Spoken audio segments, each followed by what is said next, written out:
Serikali ya Iran imetangaza rasmi kuwa itakuwa na siku 3 za maombolezo ya kitaifa kwa heshima ya mashahidi waliouawa katika maandamano ya umma yaliyodumu kwa takriban wiki 2. Hii ni pamoja na wanachama wa vikosi vya usalama waliofariki katika ghasia hizi. Maandamano haya yalizuka kutokana na kutoridhika kwa wananchi na hatua za serikali, huku wananchi wakitokea katika miji mbalimbali ya Iran kushinikiza mabadiliko. Vifo vya watu hawa vimeamsha hisia kali katika jamii na kuonyesha mvutano mkubwa kati ya serikali na raia. Uamuzi wa kutangaza maombolezo unalenga kuonyesha uzito wa tukio hili ambalo linadhihirisha kiwango cha juu cha maafa yaliyosababishwa na machafuko haya. Serikali ya Iran imesema kuwa inawakumbuka na kuenzi wale waliopoteza maisha katika tukio hilo, wakiwemo wananchi wa kawaida na wanajeshi.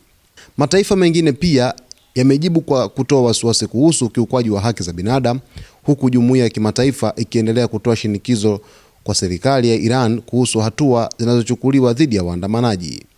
Serikali ya Iran imeweza kutangaza siku 3 hizo za maombolezo ili kuwakumbuka watu wote waliofariki kwenye maandamano, wakiwemo wananchi pamoja na vikosi vya usalama ambavyo vimeweza kupoteza wanajeshi wake au polisi ambao kwa namna moja au nyingine walikuwa wakihakikisha kwamba nchi inabakia salama na hakuna vurugu zozote ambazo zinaendelea katika maandamano hayo. Sasa hii ni moja kati ya taarifa ambayo inazidi kuibua hisia kubwa, lakini vile vile inazidi kuonyesha ni kwa jinsi gani watu wameweza kupoteza maisha katika maandamano hayo ambayo yametokea kwa takriban wiki 2 mfululizo, huku wakikosa mtandao kwa siku 4 hii leo nchini Iran.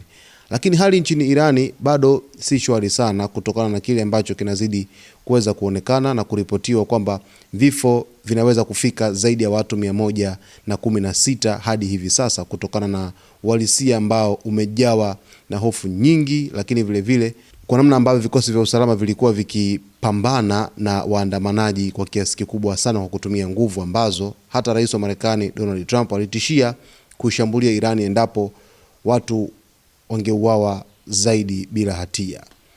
Basi mtazamaji wetu, kwa taarifa zaidi usisahau kujiunga nasi wakati wote kwa kusubscribe, kulike, kucomment pamoja na kushare.